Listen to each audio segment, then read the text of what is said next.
کہتے نہیں وہ لوٹے کی ٹوٹی قبلہ رک نہیں تھی تو پیر صاحب کو جلال آیا کہ میں نے اتنی تربیت کی، اس کے باوجود اسے یہی نہیں پتا کہ لوٹا کیسے رکھنا ہے اور کھیرا کیسے کاٹنا ہے اور کیلا کیسے رکھنا ہے۔ اے بابا جانی تائی بتاتے، وہ بھی قادری ہے نا، تو ان کے بڑے بزرگ بھی یہ بتاتے تھے کھیرا کاٹنے کا طریقہ، کیلا رکھنے کا صحیح طریقہ۔ اچھا، بس انہوں نے یہ نہیں بتایا کہ دین سیکھنے کا صحیح طریقہ کیا ہے، قرآن و سنت پڑھنا، باقی ہر شاید انہوں نے دسی ہے انہوں نے۔ وہ کہتے ہیں جی ان کو جلال آیا، انہوں نے مرید کی طرف دیکھا تو وہ ان کی نظر کی تاب نہ لا کر مر گیا، اور پھر لوٹے کی طرف دیکھا تو لوٹا بھی سیدھا ہو گیا۔ یار لوٹا سیدھا کرنا تھا، اسے سیدھا کرتے ہیں اور مرید کو کہتے ہیں کہ بیٹا آندھا ذرا احتیاط کرنا۔ ویسے تو اس کا کوئی دین سے لینا دینا نہیں، ان کا ذاتی شغف ہے، چلو جو بدعت حسنہ تم نے جاری کی ہوئی تھی یہ کرتے۔ اگر یہ عبد القادر جیلانی نے کیا ہے، مطلب ان کا تو کہنا ہے انہوں نے کیا ہے، تو اگر نہیں کیا تو اللہ کے حضور پکڑے جائیں۔ ہمیں کوئی عبد القادر جیلانی کا ماننے والا گلا نہ کرے، جنہوں نے گلا کرنا ہے نا کہ یہ ان بزرگوں کے ساتھ یہ کچھ کیوں ہو رہا ہے، تو ان کس سے گلا کریں جنہوں نے ان کے بارے میں یہ غلط واقعات آ کے ڈیفینڈ کیے ہیں، کتابوں میں لکھے ہیں اور بیان کرتے ہیں فخریہ۔ سانو نہ پیٹو، انہوں پیٹو اپنے بڑیاں نو۔ اور وہ کہتے ہیں کہ جی یہ ان کی بزرگی کی علامت ہے، اور پھر ڈیفینڈ کرنے کے لیے پتہ کیا کہتے ہیں؟ کہتے ہیں دیکھیں موسیٰ علیہ السلام سے بھی تو بندہ مار گیا تھا نا۔ قرآن نے جو واقعہ نقل کیا ہے، موسیٰ علیہ السلام جب دو بندوں کی لڑائی میں، جس میں ایک ان کے قبیلے کا تھا، اس میں داخل ہوئے تو انہوں نے اس لڑائی کو چھڑوانے کی خاطر اپنے مخالف قبیلے والے کو مکہ مارا تھا، اور دنیا کے کسی قانون میں مکہ قتل کرنے کا انسٹرومنٹ نہیں ہے۔ اس سے بڑی بات، باوجود اس کے کہ یہ قتل کرنے کا انسٹرومنٹ نہیں تھا، حضرت موسیٰ علیہ السلام نے کہا یہ عمل شیطان کی وجہ سے ہوا ہے، اور اللہ سے معافی مانگی۔ تم کہہ رہے ہو کہ اس نے مرید جلا کے کرامت دکھائی ہے، موسیٰ علیہ السلام تو معافی مانگ رہے ہیں۔ دیکھا ان کا نالج کیا ہے۔ یہ جو لاہور کا چھوٹو مولوی ہے نا، اس نے دفاع میں حضرت موسیٰ علیہ السلام کا واقعہ پیش کیا، ان کے ماننے والے کہہ رہے ہیں ہمارے علماء نے دیکھے جواب دے دیا، اوے اللہ کے بندے اپنی عقل استعمال کرو، موسیٰ علیہ السلام نے تو معافی مانگی ہے، قرآن میں آیا کہ مجھ سے بندہ مر گیا، اور تم اس کو کرامت بنا کے پیش کر رہے ہو۔ ان دونوں واقعات کا کیا لینا دینا؟ اور اس سے بڑھ کر بخاری مسلم میں آتا ہے قیامت والے دن جب ہر نبی نفسا نفسی میں ہوں گے سوائے رسول اللہ کے صلی اللہ علیہ وسلم، تو حضرت موسیٰ علیہ السلام اپنی غلطی کو یاد کریں گے کہ دنیا میں مجھ سے ایک بندہ مر گیا تھا۔ تو عبد القادر جیلانی بھی قیامت والے دن آپ کو جنت میں نہیں لے کے جائیں گے، وہ یہ رو رہے ہوں گے کہ میں ایک مریض ساڑ دیتا سی۔ ہاں، قرآن و سنت سے تو یہی ثابت ہوتا ہے نا، یہ کہتے ہیں نا قرآن و سنت کی روشنی میں بزرگوں کی کرامات لو سامو ہے۔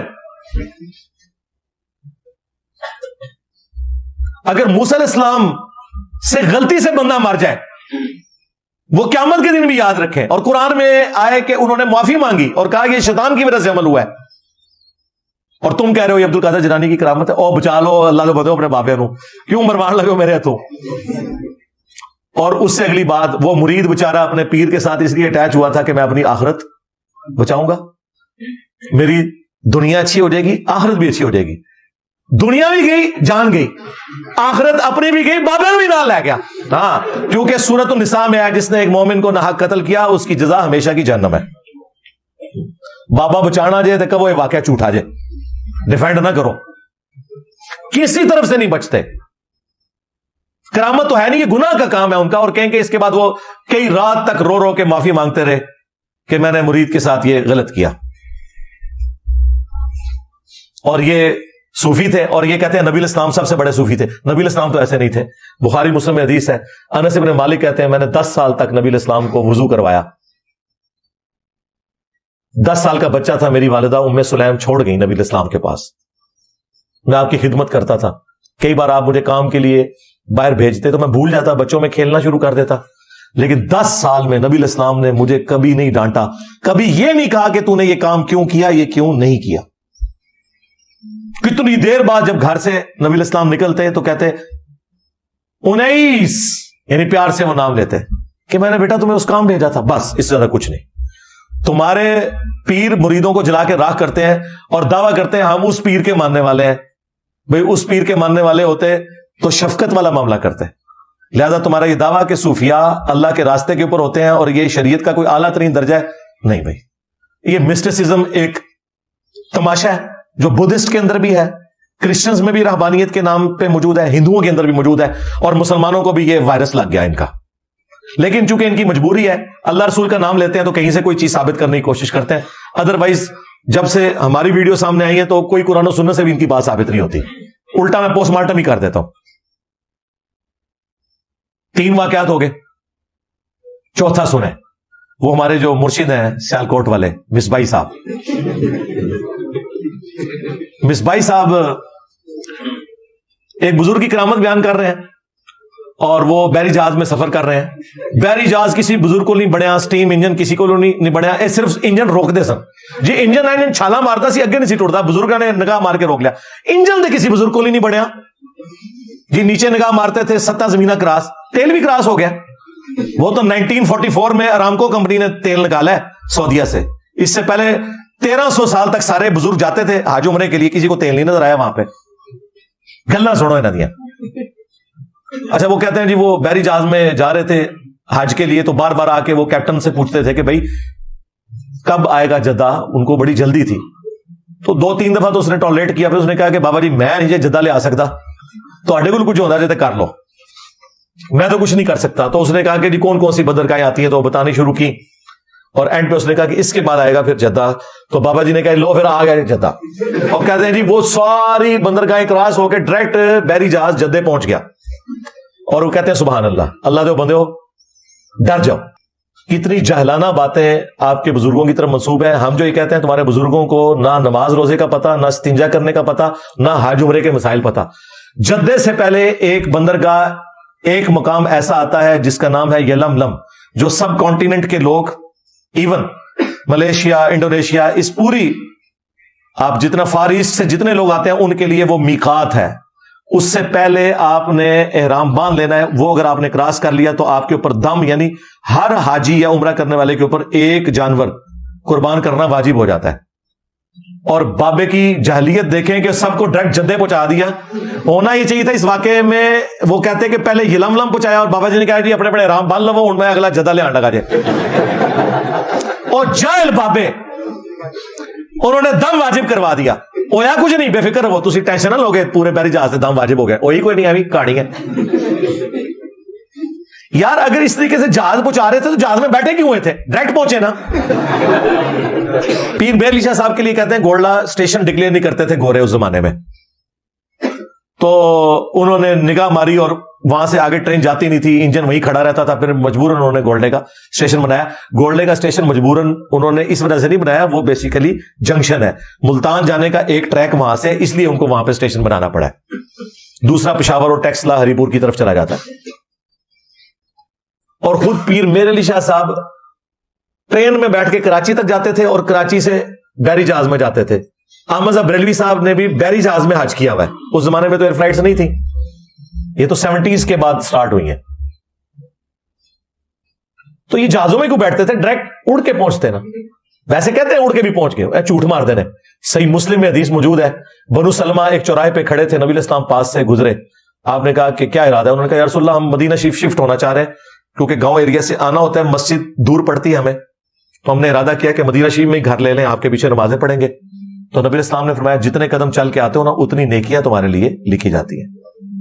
اچھا یہ حدیث تو صدیوں سے مسلم شریف میں موجود تھی, کسی کا دماغ ادھر نہیں گیا جو میری جو سوچنے سمجھنے کی صلاحیت پہنچی ہے کہ اگر صحابہ کرام نبی علیہ السلام کے پیچھے نماز پڑھنے کے لیے اتنا لمبا سفر کرنے سے تردد میں ہے اور مدینہ شریف شفٹ ہو رہے ہیں, حضور نے انہیں یہ کیوں نہیں کہا کہ تم اڑ کے آ جاؤ, بعد میں بابے اڑیں گے. اس زمانے میں کوئی نہیں اڑتا تھا. یہ آپ کو کہانی کراتے ہیں نا, بڑے سے بڑا غوث قطب ابدال ہو, کسی صحابی کے گھوڑے کے قدموں کی خاک کے برابر نہیں ہے. اور بھائی اگر غوث قطب ابدال اڑ رہے ہیں تو صحابہ کرام کو بھی اڑنا چاہیے تھا. وہ مسلم شریف میں لکھا ہے, یہ کہانی شریف میں لکھا ہوا ہے. اور دیکھیں اس کہانی نے, میں اس کو کہانی اس لیے کہتا ہوں کہ کوئی بھی مومن کسی جانور سے بدتر نہیں ہو سکتا, نعوذ باللہ. میں تو اس کو فراڈ سمجھتا ہوں, گھوڑے کے قدموں کی خاک. لیکن پھر بھی ان کا تو عقیدہ ہے نا کہ صحابی کے گھوڑے کی قدموں کے خاک جیسا ہے ہی کوئی نہیں, بابے تھے شاہی کوئی نہیں, یہ کہہ رہے ہوتے ہیں. تو میرا نعرہ تو اس سے سافٹ ہے, میں تو کہتا ہوں نبی کے جیسا ہے ہی کوئی نہیں, بابے تھے شاہی کوئی نہیں. یہ کہتے ہیں بابوں کی گستاخی کر رہے ہیں, اور تم تو کہتے تھے صحابی کے گھوڑے کے قدموں کی خاک جیسا کوئی نہیں, بابے تھے شاہی کوئی نہیں. دسو بڑا گستاخ کون ہے؟ لو سامو کہتے ہیں جی ثابت کرے نعرہ, ثابت کر دیے. ہاں لے جاؤ گھوڑے کے قدموں کی خاک نسوے تھوئے. یہ واقعات سنا کے آپ سے سبحان اللہ کہلواتے تھے. آندہ آپ واقعات سنیں تو کہا کریں لعنت اللہ علی الکاذبین، جھوٹوں پہ اللہ کی لعنت. پھر یہ ہمارے مصباحی صاحب کا وہ مشہور واقعہ جس میں وہ پی کے فلم میں بھی وہ سین ڈالا انہوں نے. بابا جی ہاں، اگر آپ ہوا میں سونا نکال سکتے ہو تو دیش کی غریبی کیوں نہیں مٹا دیتے بابا جی؟ ہاں، آئی ایم ایف کا قرضہ کیوں نہیں اتار دیتے بابا جی؟ بجلی کیوں نہیں پوری کر دیتے بابا جی؟ تو اچھا، یہ مصباحی صاحب کا بھی کیا قصور ہے؟ یہ بڑوں نے لکھا ہے، یہ کشف المحجوب میں واقعہ لکھا ہوا ہے. علی اجویری صاحب اپنے پیر بھائی کے بارے میں لکھ رہے ہیں کہ وہ مجھے سناتے ہیں کہ میرے جو ان کو بھی کہانی کرا دی، علی اجویری صاحب کو ان کے پیر بھائی نے کہانی کرا دی. انہوں نے بیچاروں نے کرائی اور لکھ بھی دی تھی. وہ کہتے ہیں جی میرے پیر بھائی کہتے ہیں کہ جی ہمارے پیر صاحب تھے نا، وہ ان کی زلفیں بڑھ گئی تھی تو ان کے پاس نا وہ پیسے نہیں تھے نائی کو دینے کے، تو وہ درخت کے نیچے کہتے ہیں وہ کھڑے ہوئے تھے، ریشم کے کیڑوں کے لیے پتے کہہ رہے میں اوپر چڑھ کے اتارنا تھا. تو پیر صاحب نیچے کھڑے ہوئے اللہ سے باتیں کر رہے ہیں کہ اللہ اب تو تیرے نبی کی سنت ٹوٹنے والی ہے، مجھے کوئی پیسوں کا بندوبست کر دے، میں بال تو کٹوا لوں. یار نگاہ مار کے کیوں نہیں بال کاٹ لیتے؟ یہ کہتے ہیں جی وہ پیر صاحب کو پیسے چاہیے تھے کہ جی میں نے زلفیں کٹانی ہیں. تو وہ کہتے ہیں میں اوپر چڑھا تھا، کہتے ہیں بس تھوڑی دیر میں کیا دیکھتا ہوں کہ پورا درخت، اس کے پتے، ٹہنیاں، جڑیں بھی سونے کی ہوگی، جڑا ہی دیکھ لیا. اور کہتے ہیں ہاں نا. اور مصباحی صاحب نے اتنے کانفیڈنس سے ہاں نا کہا ہے کہ جیسے وہ وہاں پہ موجود تھے یا سی سی ٹی وی کی کوئی ویڈیو ان کے پاس موجود ہے. اللہ سے ڈر جاؤ. تم وہ باتیں اپنے بزرگوں کے لیے کلیم کر رہے ہو جو ہمارے نبی کے لیے بھی نہیں تھی. سورہ بنی اسرائیل میں 9 معجزات ہیں جو کافروں نے مانگے تھے کہ یہ معجزات اگر کر دے ہم اس نبی پہ ایمان لے آئیں گے. ان میں سے ایک معجزہ یہ تھا کہ اس کا سونے کا کوئی گھر ہو. تم کہتے ہو کہ جی ستنجے کے ڈھیلے بھی سونے کے ہو گئے ہمارے بزرگوں کے دیکھنے کی وجہ سے. نبی علیہ السلام جن کے پیچھے اللہ کھڑا ہے اور اللہ نے اپنے نبی کو اس لیے بھیجا ہے کہ انسانیت کو منوایا جائے کہ یہ پیغمبر ہیں اور ان کے ذریعے اپنا تعارف کروایا جائے، ان کے لیے تو کوئی چیز سونے کی نہیں بن رہی. اور بابے کے لیے درخت کی جڑیں بھی سونے کی، پتے بھی سونے کے. کہتے ہیں اللہ نہیں کر سکتا. بالکل کر سکتا ہے، اپنے نبی کے لیے تو نہیں کیا. تمہارے بابے زیادہ لاڈلے تھے. اور اس صورت میں جب کافر چیلنج کر رہے ہیں کہ اس نبی کا سونے کا گھر ہو ہم ایمان لے آئیں گے، اللہ نے کہا کہ اے نبی معجزات ہمارے پاس ہے، تم تو ایک ڈر سنانے والے ہو، تم فرما دو ان سے میں بشر ہوں، رسول ہوں، میرا کام صرف دعوت دینا ہے. یہ اللہ کے اختیار میں. پھر سورہ توبہ میں غزوہ تبوک کے موقع پر آیا کہ جب کچھ غریب اصحاب آئے کہ یا رسول اللہ ہمارے لیے کوئی سواری اور جانے کا بندوبست کر دیں، کوئی ساز و سامان کا، ہم غزوہ تبوک میں رومن امپائر کے خلاف آپ کے ساتھ مل کے جنگ کریں گے، مین پاور بھی کم ہے، سامنے 1.5 لاکھ کی فوج ہے، یہاں صرف 30,000 صاحب ہیں. تو نبی علیہ السلام نے کہا کہ میں کوئی ایسی چیز نہیں پاتا کہ جس کے ذریعے تمہاری مدد کر سکوں. تو یہ الفاظ نبی علیہ السلام کے نقل ہوئے ہیں. اور پھر اللہ تعالیٰ نے کہا کہ تم دیکھتے ہو کہ یہ تمہارے ساتھی اتنے مخلص ہیں کہ تم سے اس حال میں پلٹ رہے ہیں کہ ان کی آنکھیں آنسوؤں سے تر ہیں اس غم کے سبب کہ یہ اپنے نبی کے ساتھ جا کے جہاد نہیں کر سکتے، کیونکہ تم کہہ رہے ہو میں تو کوئی سواری نہیں پاتا کہ تمہارے لیے بندوبست کروں، یعنی اوپر دیکھوں تو سونا، نیچے دیکھوں تو سونا ہو جائے، میں نہیں کر سکتا. یہ وہ تو جامعہ ترمذی میں آیا کہ حضرت عثمان ابن عفان رضی اللہ تعالیٰ عنہ نے اللہ تعالیٰ کی راہ میں اشرفیاں اور اونٹ خیرات کیے، چند صحابہ کا بندوبست ہو گیا، وہ بھی سب کا نہیں ہو سکا، پھر بھی وہ بھی انہوں نے کمایا ہوا تھا، اوپر دیکھے تو سونا کر کے نہیں بنایا تھا. پھر سیدنا ابوبکر کے بارے میں بخاری میں آتا ہے کہ جب وہ خلیفہ بنائے گئے تو انہوں نے اصحاب سے کہا کہ دیکھو میرا کاروبار بڑا اچھا چل رہا تھا، تم نے خلافت کی ذمہ داریاں میرے کندھوں پہ ڈال دی ہیں، اب مجھے یہ بتاؤ کہ میں اپنے بیوی بچوں کا معاملہ کیسے چلاؤں گا. یعنی حضرت ابوبکر اوپر دیکھے تو سونا، نیچے دیکھے کوئی نہیں. کوئی کہانی ہے ساری بنی ہوئی. پھر صحابہ کرام نے ایک مہاجر کے برابر ان کا وظیفہ مقرر کیا اور اس میں انتہائی گستاخانہ الفاظ ہیں ان کی نظر میں. ہمارے نزدیک بالکل ٹھیک ہے کہ ابو بکر امور خلافت چلائیں گے اور مسلمان عوام ابو بکر اور ان کے گھر والوں کا خرچہ اٹھائیں گے. آج یہ بات ہم اپنے ریاستی اداروں کو کرتے ہیں نا کہ ہمارے ٹیکسز کے اوپر تم پل رہے ہو تو ان کو برا لگتا ہے، تم لوگوں کی کیا اوقات ہے. حضرت ابو بکر کے بارے میں لوگ کہہ رہے ہیں کہ ابو بکر خلافت کا نظام چلائیں گے اور ان کا اور ان کے بیوی بچوں کا خرچہ عوام اٹھائیں گے.